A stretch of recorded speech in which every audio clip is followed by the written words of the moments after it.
For number 27, we're going to need to use our solubility table. So I'm going to go show you where that is again. This is used for double displacement reactions, and soluble means that it dissolves in water and it gets a little AQ symbol.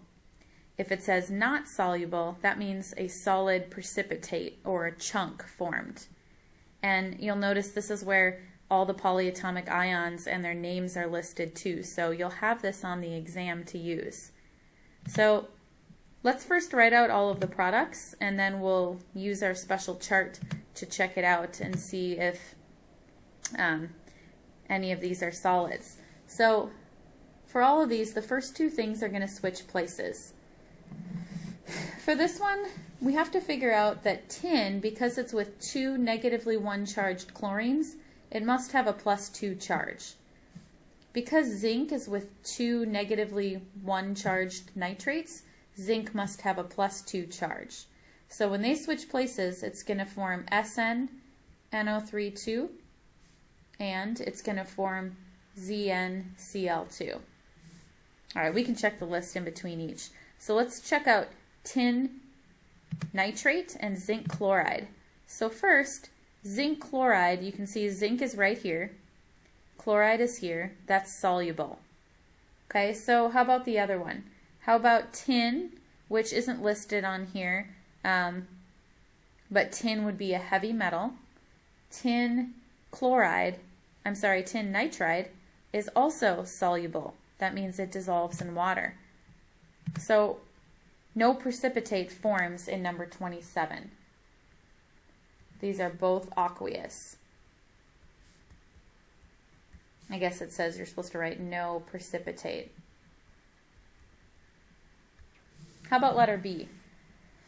First two things switch places. Silver must have a +1 charge if it's canceling out nitrate. So when we swap these out, we're going to make AgCl plus KNO3. So go to your chart, check it out. Let's look up silver chloride. Silver is here, chloride is here. It says not soluble, so that's going to form a chunk. And potassium nitrate says soluble, so that one is going to be aqueous. But we do form a precipitate here.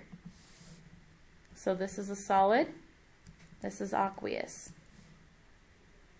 Okay, how about letter C? This copper must have a +2 charge if it's with two negatively 1 charged nitrates. So when these two switch places, Na is going to be with NO3 and Cu is going to be with 1s because those charges are going to cancel out. And of course it didn't ask us to balance these reactions, but this one, all you would need to do is put a 2 out front. Okay, so let's check this out. NaNO3 is soluble, and copper sulfide is not soluble. So we did form a precipitate here. So we can put an S by the CuS and an AQ by the NaNO3. All right, our last one. These two are going to switch places, so Mg is going to be with SO4. Those two are going to cancel out those charges, and Al is going to be with hydroxide. So that's going to be AlOH3. Check your chart. It says MgSO4 is aqueous, and aluminum hydroxide is not soluble, so it forms a solid. And it looks like it was trying to balance this for you. So Al2, there's a 2 there. This gets a 3 out front. Then you're balanced. All right, moving on to some stoichiometry problems. For the first one, you don't really need to use dimensional analysis as a tool. You can just think about it. So it says, how many moles of chlorine would you need to form 14 moles of iron 3 chloride? And how do you know what iron 3 chloride is? Well, you can look at the equation and kind of rule out that it's just Fe. And it's definitely not just Cl2, so easily you should be able to identify that. So if you want to make 14 moles of iron 3 chloride, it's a 2 to 3 ratio. You need 1.5 more times chlorine to make this. So what's 1.5 times 14? The answer is 21. Another way of doing that, using dimensional analysis as a tool, is to write what you're starting with, 14 moles FeCl3, and then setting up a ratio. For every 2 moles of FeCl3, you need 3 moles of Cl2. Then you multiply everything on the top, divide by the bottom, and it comes out to be 21 moles of Cl2, just like we did in our head. Okay, what if it's not just a one-step problem? Let's look at number 29. 29 says, calculate the mass of oxygen. That's our question mark. That's like our grams of B, grams of our unknown. And it says you're starting with 75 grams of potassium chlorate, KClO3. Well, it's a 2 to 3 ratio, but you can't just say 75 times 1.5 because this is in moles. So first we've got to convert this into moles. So we got to get rid of grams of KClO3 and we've got to get it into moles. We can use the periodic table to help us. So on the periodic table, add up the molar mass of KClO3. If you do that, it adds to 122.55. Okay, then I'm going to cancel this out. If I stopped here, I would just do 75 times 1 divided by 122.55, and I would know how many moles of KClO3 I've got. But why stop there? Let's keep it going. I can use the ratio of moles of KClO3 to moles of O2 to figure out how many moles of oxygen I'm going to make. How do I fill in those blanks? Use the numbers out front. Always for the mole-to-mole ratio, you use the coefficients in the balanced equation. Now if I stopped here, I could multiply across the top, divide by the bottom, and know how many moles of oxygen I'm going to make. But why stop there? The problem asked for grams. Do I know a conversion for moles of oxygen into grams? Sure. Look at the periodic table. 1 mole of oxygen, just 1 oxygen, not the 2, weighs 16 grams. So 1 mole of O2 weighs 32 grams. Now what I'm going to do is multiply everything on the top. 75 times 1 times 3 times 32 divided by, and don't forget parentheses when you're typing it into your calculator, 122.55 times 2 times 1 parenthesis equals 29.4 grams of oxygen. That's how much you should make. Number 30 is similar, only it makes you work for it. You've got to write out the reaction first. How much silver is needed to react with chlorine if you want to make 84 grams of silver chloride? I should have told you here that silver has a +1 charge. Ag plus Cl2, because that's the formula for chlorine, makes AgCl, because the +1 and the -1 cancel out. So to balance it, you need a couple of 2's. Then write what you're starting with. You're starting with 84 grams of AgCl. That's what you want to make. So our grams of our unknown this time is our grams of silver. So same thing. This is going to be a 1-to-1 ratio, or 2 to 2, same thing. So we need to first get this into moles to figure out how many moles of silver chloride or silver that we need. So first step, divide by the molar mass of AgCl. Go to your periodic table and add up Ag plus Cl.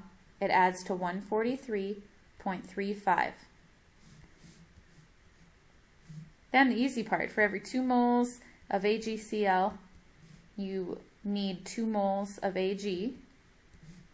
Okay, so it's like multiplying by 1. But the molar mass of Ag is different, so for every 1 mole of Ag, it weighs 107.9 grams. Now multiply everything across the top, divide by the bottom. Kind of ran out of space here, but it comes out to be 63.2 grams of Ag. That's how much you would need to make 84 grams of silver chloride. Okay, 31 adds a little twist. It adds calculating your percent yield, and you have to write out a formula. It says there's a decomposition of hydrogen chlorine happening. That would break up into H plus Cl, and both of these are in Hofbrinkel, so they both get a 2, and then you need a 2 out front. It says you actually produced 13.6 grams of chlorine gas, but you started with 25.8 grams of HCl. So you're supposed to figure out what were you theoretically supposed to make, and then use this lab data to figure out how well you did. What was your percent yield? So first step, divide by the molar mass of HCl, which comes out to be 36.46. That's how many grams 1 mole of HCl weighs. And you've got a little bit less than a mole because you only have 25.8 grams. For every 2 moles of HCl, you only produce 1 mole of Cl2. I got those numbers from the coefficients in the balanced equation. Finally, for every 1 mole of Cl2, it weighs 70.9 grams. Units all cancel out. Multiply across the top, divide by the bottom. You were supposed to make 25.1 grams of Cl2. So the percent yield formula is how much you actually made divided by how much you were theoretically supposed to make, times by 100. So we're going to do 13.6 divided by 25.1 times by 100. That comes out to be a 54% yield. So that's an F. But you never know. With that particular lab, that might have been good. Okay, how about this one? This one's a little bit nicer. It gives you your reaction. It says you're reacting 42.8 grams of magnesium. You want to figure out how much magnesium oxide you produced if you only got an 81.7% yield. Well, first we got to figure out how much were you supposed to make. So divide by the molar mass of magnesium to get it into moles, so we can use the mole to mole ratio. For every 2 moles of Mg, you make 2 moles of MgO, so 1-to-1 ratio, and 1 mole of magnesium oxide weighs 40.31 grams. Multiply everything across the top, divide by the bottom. In a perfect world, you would produce 70.97 grams of MgO. But you only made 81% of this. So that's like saying you're supposed to get 70.97 points on a test and you only got a B minus. How many points did you get? So the way to do this is take 70.97 times 0.817, and that comes out to be 57.98 grams of MgO. That's what you actually got. 33 is short. What are the 7 diatomic elements? That's Hofbrinkel. You need to have that memorized. Then the last one on this page is when you add ammonium nitrate to water, the beaker gets cold. Does that mean it's endo or exothermic? If it feels cold, that means the system is taking energy from the surroundings. So now, you're usually in the surroundings, it's going to feel cold to you because it's taking that energy from you in order for it to proceed.